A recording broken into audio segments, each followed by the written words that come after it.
Hello, this is Josh with TektopiaTV, and this is the SteelSeries Rival Mouse. So a few months ago, I decided that I was going to pick up a SteelSeries Rival gaming mouse. I had a Death Adder 2013 by Razer for a few months before I decided to purchase this one, and I liked the Death Adder, but the problem that I had with it was that it was too slick. And what I mean by that is that I'm a palm grip kind of person. So I don't know if I can get a good view of this from this distance away, but like I put my whole palm on the mouse and rest my wrist here. So the problem that I was having was that if I tried to pick it up, I usually just pick it up by squeezing my hand. So I hold it with my thumb and this part, the ball of my pinky finger, I guess you could say. Okay? So the problem that I was having with the Death Adder was that whenever I tried to do that, it would just shoot.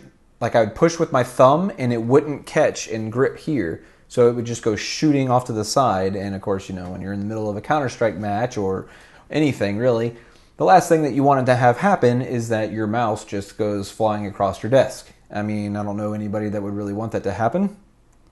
Except for maybe if you're going to land some really sweet flick shot. So anyway, I decided that I was going to try a different mouse. And so therefore, my buddy now has my Death Adder. And I haven't heard any really complaints. I mean, I know he has some issues with some of the software, which Razer's software, I mean, if anybody really knows Razer's software, they know that it can be a little finicky. So I decided to pick this one up mainly because on the side of the mouse, it has this rubber grip here. Okay? So it has that same grip here for underneath the thumb buttons, the forward and back.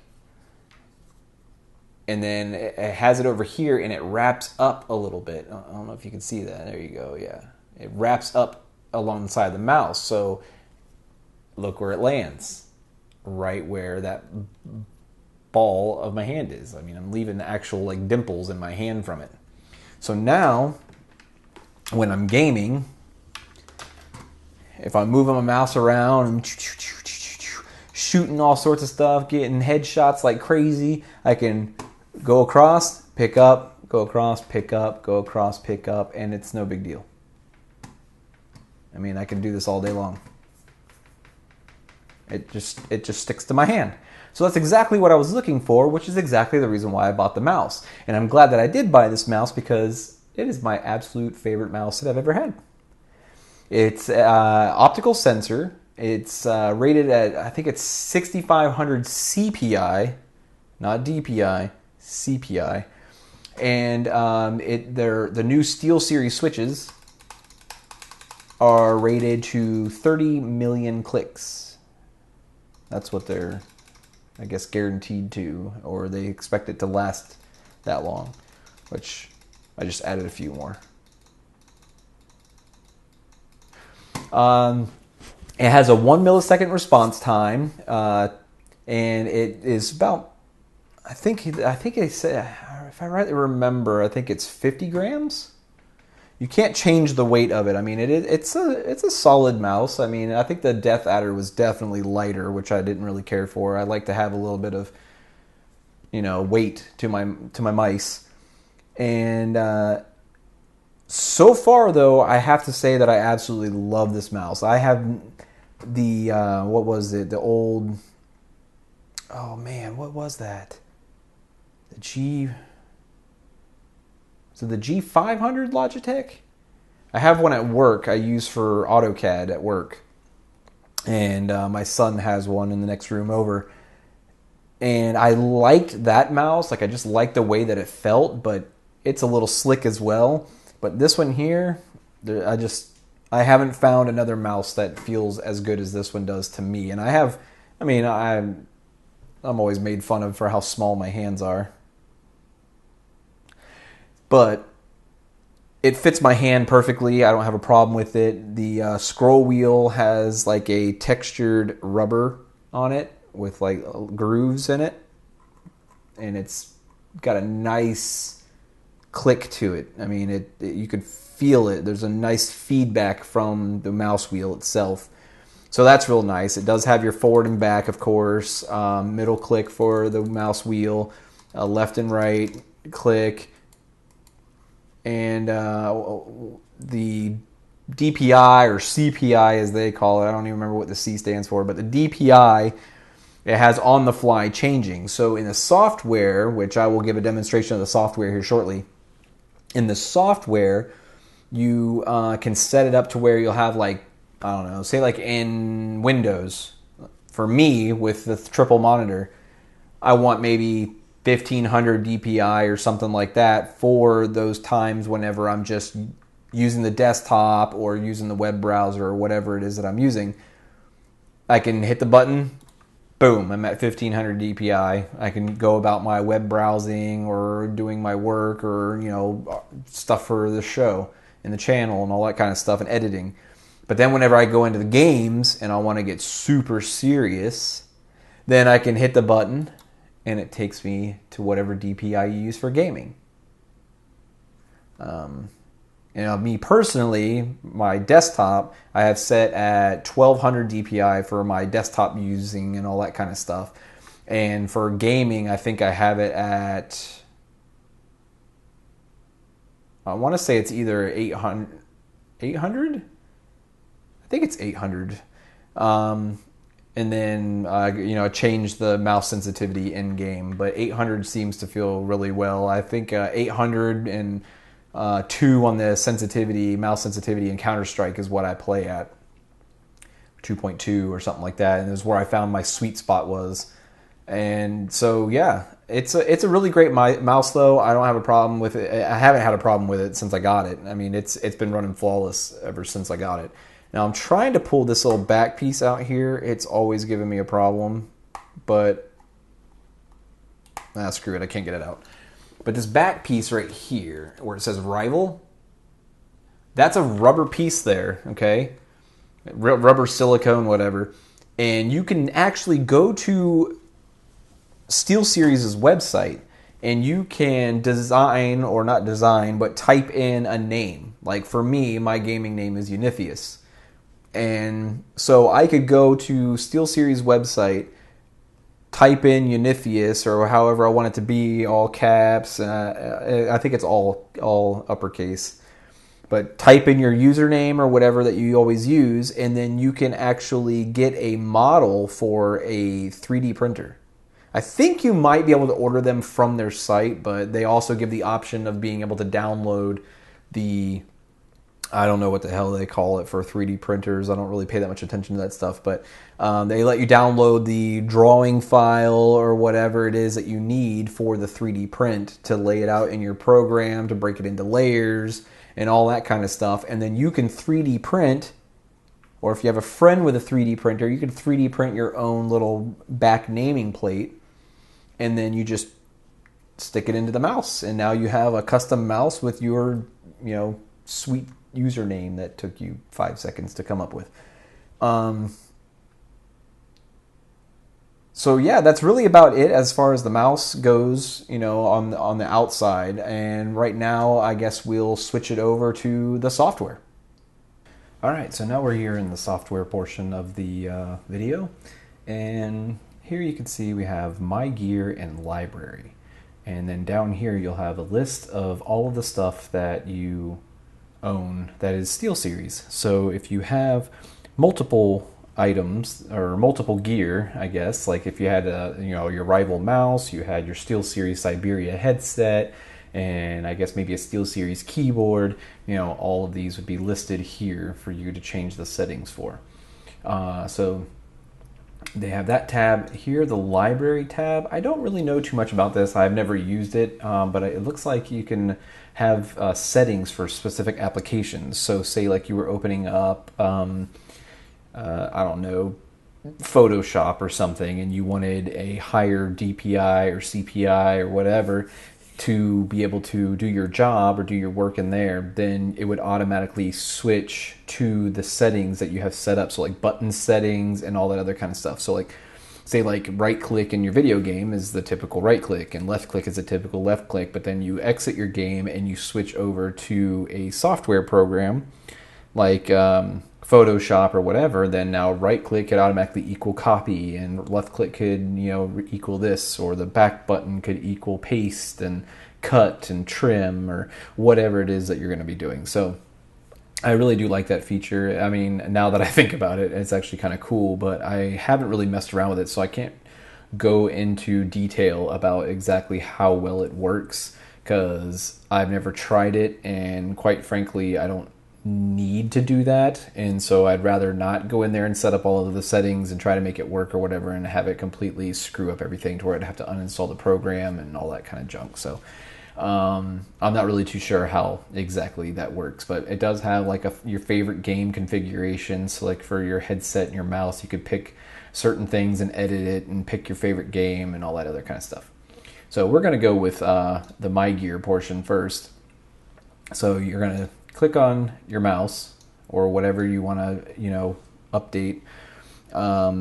You'll be able to see right now in the video off to the side is that I have it set to where it's green lights and pulsing.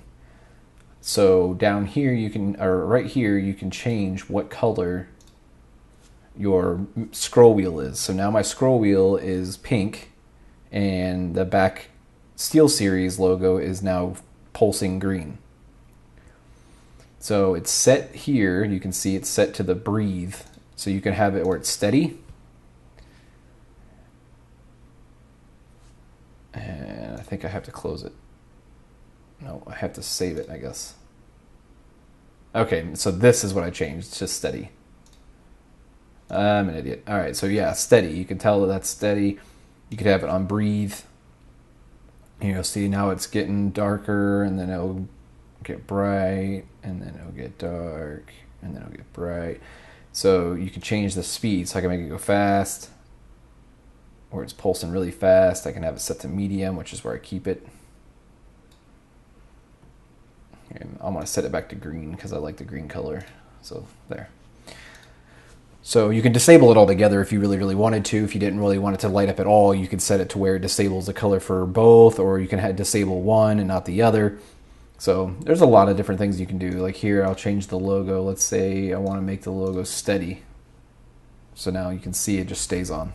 I don't know how well you can see that. The light might be darkening it out, but it'll just stay on all the time. And then I can set it back to breathe, and it will pulse dark and light. And then you can also set it to color shift, where it'll literally go through all of the colors. You could set it up to, like if I wanted to do this one, it'll go red, then it'll go to yellow, and then it'll go to green, then it'll go to light blue, then dark blue, and then pink. But I don't really care for all that kind of stuff, so I just choose it. But I think it's, what is it, 16, I think it's 16.8, million colors, of course, the typical RGB stuff. So the one thing that I did mention was this button here. This button here is the sensitivity change. So you can click it for one and click it for two, and then cycle between the two of them. So here I have it set at 1000 CPI, which is what I use for gaming, and then 1200 CPI is for just around on my desktop because I have 3 monitors. So a lower CPI on 3 monitors, I kind of have to like go across and pick up a couple times or whatever to cycle across the monitors, and that gets kind of annoying after a while. So it's nice to just be able to kind of make sudden movements and just be able to switch from one monitor to another. So here you can see, I believe I'm on CPI 2. So if I turn this up, you'll see how fast the mouse is now. If I crank it all the way up to its max, oh my god, I can't even use this. 6500, look how fast that thing is. I'm like, if you look at my hand in the video, the mouse video versus what you're seeing on screen, it's like I just move it like not even a quarter of an inch, and it moves like 5 inches on the screen. It's ridiculous. I don't know how anybody could use their mouse like that. So I'm going to set it back. I think you can also type in here if you wanted to. So I'll just set it like this. Boom. So now I'm back at 1200. And now if I'll show you the difference. So if I crank this bad boy up to 5900, you see it's fast. Now if I click this button here, like so, now it's back to 1000. If I click it again, it's back to 5900. Click it again, 1000. Click it again, 5900. So it's pretty good. I do like it. They did a very good job. The software is very clean. Here you have like acceleration, so you can set how much acceleration you want it to have. So like it'll be slow until you like really get on it, and then it'll speed up really fast. Which I hate mouse acceleration, so I always keep it off because I can't stand mouse acceleration. Same with deceleration. Now it'll be really slow unless you really want to move it. Which I don't know why anybody would want that, but I like to keep it flat because I hate any kind of acceleration or deceleration. I like raw input of my mouse. Now this one here is kind of cool, the angle snapping. But right now it's on just freehanding. So if I slap it over here, you'll see even if I'm pulling my mouse down a little bit, unless I come to a complete stop, it only snaps at 90 degrees. So look at it, I can make a perfect line. Back and forth across. And then I can go up. If I move my mouse, you'll see if I just move my mouse a little bit, it won't change it. But then I can go back here and I try to go make a straight line up and down, and you can tell that it's nowhere near as straight. So anyway, that's a good way to do it.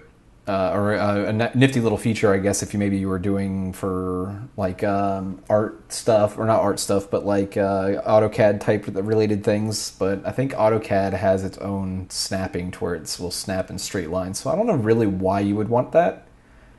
So yeah. Anyway, on to the next thing, polling rate. So you could change the polling rate where now it's like really, really fast because it's only collecting the data every so often. So it makes it way faster than normal. And then if you do it at 1000, it's more accurate because it's it's polling what the motion is of the mouse more often. So it makes it way more accurate as far as to where it is.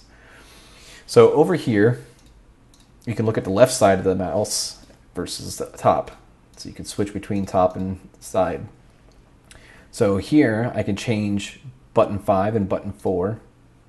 I mean, I don't know why you would need to look at it from the side, but, because they're still here. So you can change this button to be anything you want. All the buttons can be reprogrammed, which is cool. I don't have a need to do that yet again, just because I don't see a point in setting it all up. I mean, I guess for like gaming, you could have these set up for like spells or whatever, but you can do that in the game. So I guess that would be good for productivity, like Photoshop or movie editing and all that other stuff. Like I could have cut up here and trim here or something else. I don't really see a need to be able to do this here when you can set it up in the game, which this is a gaming mouse. So I don't know. It just seems like it's a little bit redundant. And then the macro editor, I didn't really play much with this at all. I don't play any games that really require any kind of macros, but I'll give you a demonstration about how it works. So you start recording, you hit G and let go, and it'll count how long you held it for. 4, so, and stop. So then it records everything that you did. So I held down the G button for 953 milliseconds. I released the G button. And then there was 1500 milliseconds in between the G button and the H button.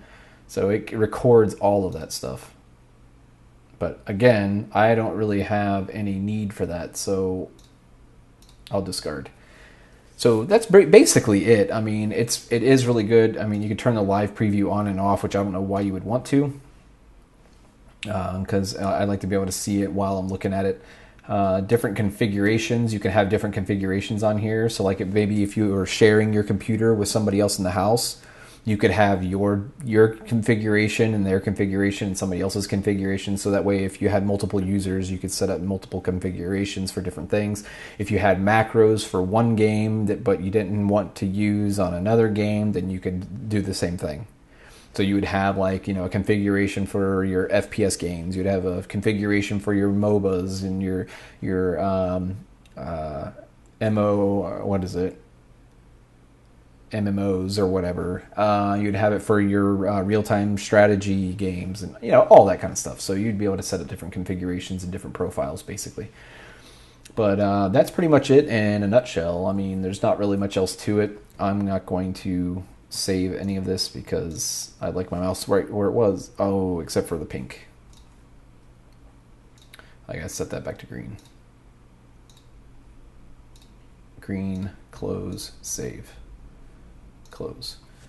So yeah, there you have it. I tried this new little view thing here to try to get a better idea of what the mouse was doing, so that way you could see it a little bit better than just taking a picture or something and popping a picture up there with the color. So that's it for the SteelSeries Rival. I believe it has about a 6-foot cable. Like I said, it has this really nice texture on it. Nice texture here. It's real rubbery and soft, so it grips your hands really, really well. Optical sensor. It's just all around a great mouse. So if you're interested, I'll have the link to it in the description below. Please like and subscribe. And once again, thank you for watching.